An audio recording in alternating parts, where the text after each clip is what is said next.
Corona ভাইরাসের প্রাদুর্ভাব আবারও বেড়েছে।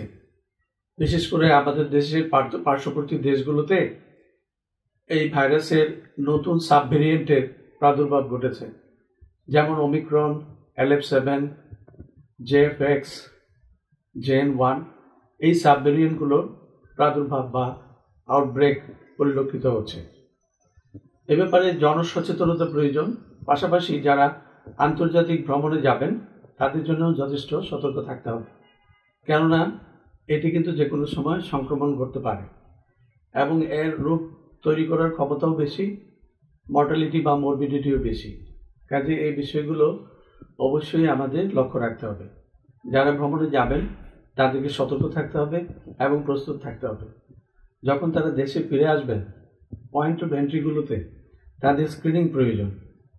থার্মাল স্ক্যানিং অথবা হ্যান্ডহেল্ড থার্মোমিটারের মাধ্যমে তাদের তাপমাত্রা পরীক্ষা করা দরকার। যদি অসুস্থতা পরিলক্ষিত হয় তবে হাসপাতালে ভর্তির প্রয়োজন হতে পারে। সাধারণ মানুষের জন্য অনেকগুলো সতর্কতা খুব সুন্দরভাবে পালন করা প্রয়োজন, যেমন কিছুক্ষণ পর সাবান দিয়ে হাত ধুতে হবে।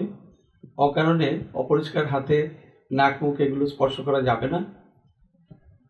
নাক মুখ ঢেকে অবশ্যই মাস্ক পরতে হবে এবং হাঁচি দিতে হলে অবশ্যই হাত দিয়ে ঢেকে হাঁচি দিতে হবে।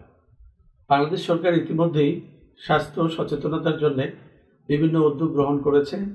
বিশেষ করে রেলওয়ে ডিপার্টমেন্ট যারা বাড়ি থেকে ঈদ শেষে ফেরত আসবেন তাদের জন্য উপদেশ দিয়েছে মাস্ক পরার জন্য।